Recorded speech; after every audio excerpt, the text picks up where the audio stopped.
तो चलो आज हम पढ़ने वाले हैं बहुपद को। और बहुपद को समझने से पहले हम समझ लेते हैं कि चर और अचर क्या होते हैं, जो कि यहाँ पे बहुत बार आएगा।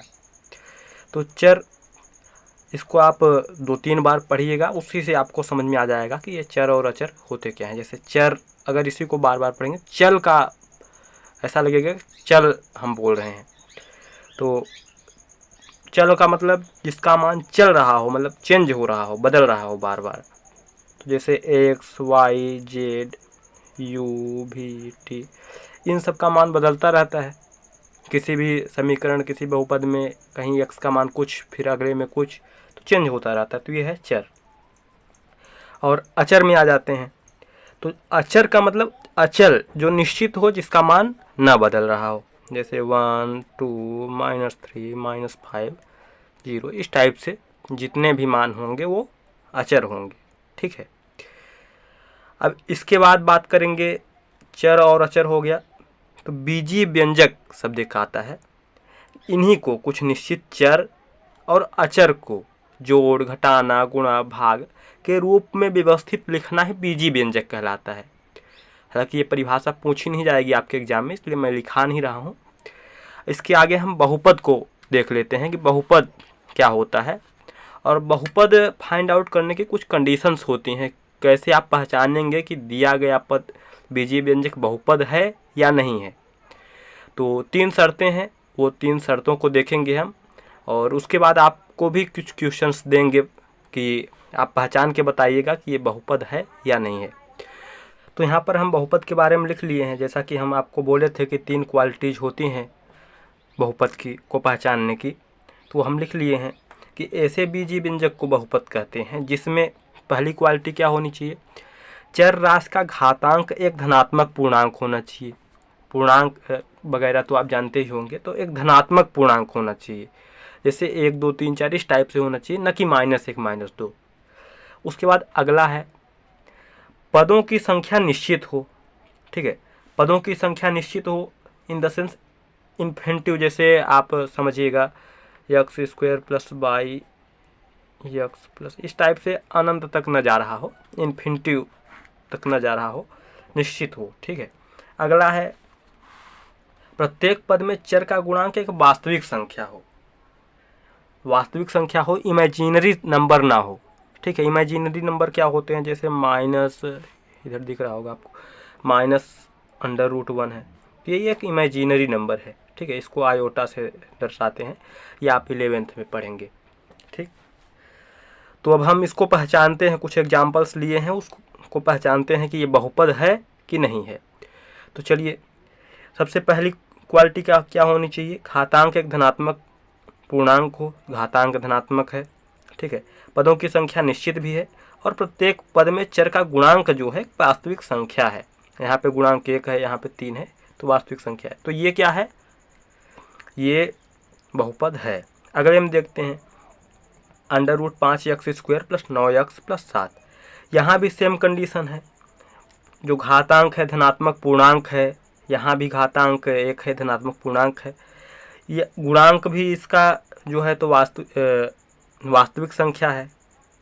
ठीक है, ये भी वास्तविक संख्या है, तो ये भी बहुपद है। अब अगला देखते हैं, यहाँ पे जो है तो घातांक कैसा है, ऋणात्मक है, मतलब धनात्मक पूर्णांक न होकर के ऋणात्मक पूर्णांक है। तो यहीं से ये क्लियर हो गया कि ये आपका बहुपद नहीं है। ऐसे ही ये, अब इसको देखिए, बहुत ध्यान से समझिएगा, ये x⁵ 5 - 1/x⁵ -3 है। तो इसको आप x⁵ 5 - x, जब ये ऊपर जाएगा तो ये हो जाएगा 3, तो ये हो जाएगा, तो ये बहुपद होगा। ठीक है। अगला ये क्वेश्चन आपके लिए, इससे आप बताइएगा कि ये बहुपद है कि नहीं है।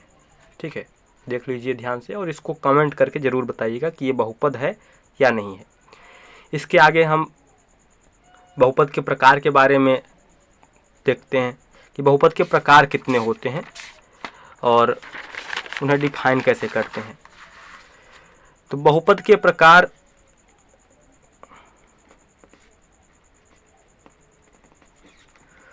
एक रैखिक बहुपद, होता है। द्विघात बहुपद, त्रिघात बहुपद, ऐसे ही अनेकों बहुपद हैं। ठीक है, पद के आधार पे देखोगे, एक पदी बहुपद, द्विपदी बहुपद। ठीक है, तो रैखिक बहुपद किसे कहते हैं? जिसकी घात 1 हो, जिसकी घात 2 हो द्विघात बहुपद, जिसकी घात 3 हो त्रिघात बहुपद। ऐसी बहुत बेसिक सी बात है। इसमें आपको ये ध्यान रखना है कि रैखिक बहुपद ऐसे बहुपद को कहते हैं जिसकी घात 1 हो। ठीक है, घात का मतलब होता है अधिकतम घात, क्योंकि ये आपके एग्जाम में ऑब्जेक्टिव टाइप में कई बार पूछा जा चुका है। इसके बाद हम शून्यक के बारे में चर्चा करते हैं। अगला पॉइंट है शून्यक। जैसा कि नाम से समझ में आ रहा होगा, जो पूरे वैल्यू को शून्य कर दे। जैसे मान लीजिए x+3 एक रैखिक बहुपद है। अगर हम इसके मान को बराबर शून्य लिख दें, अब x का मान जो निकल करके आएगा वो इस पूरे बहुपद का शून्यक होगा। ठीक है, अब इस शून्य के कॉन्सेप्ट को हम द्विघात बहुपद में, द्विघात बहुपद में देख लेते हैं और उससे रिलेटेड कुछ फार्मूले पढ़ लेते हैं, उसके बाद क्लास को समाप्त करते हैं। ठीक है, तो द्विघात बहुपद, तो इसका एक स्टैंडर्ड लिख लेते हैं, ax² + bx + c। ठीक है, ax² + bx + c, ये द्विघात बहुपद का व्यापक रूप है। ठीक है, अब एक बात आप नोट करके लिख लीजिएगा कि किसी भी बहुपद की घात जितनी होती है, किसी भी बहुपद की जितनी ज़्यादा घात होगी उसके शून्यकों की संख्या उतनी ही होती है। शून्यकों की संख्या कितनी होती है? घात के बराबर। ठीक है, बहुत इम्पोर्टेंट पॉइंट है, इसको आप जरूर नोट डाउन कर लीजिएगा। ठीक है, अब देखिए शून्यक, अब जब इसमें x का मान निकालोगे तो इसके 2 शून्यक मिलेंगे, x के 2 मान मिलेंगे। तो यहाँ पे हम मान लेंगे एक ठो अल्फा है, एक ठो बीटा। ज़्यादातर यही मानोगे आप कि शून्यक दिए गए बहुपद के शून्यक अल्फा व बीटा है, तो अल्फा बीटा है। तो शून्यकों का योगफल जो होता है, कुछ फार्मूले 1-2 हैं उसको लिख लेते हैं। शून्यकों का दिख रहा है, चलो ऊपर कर लेते हैं। शून्यकों का योगफल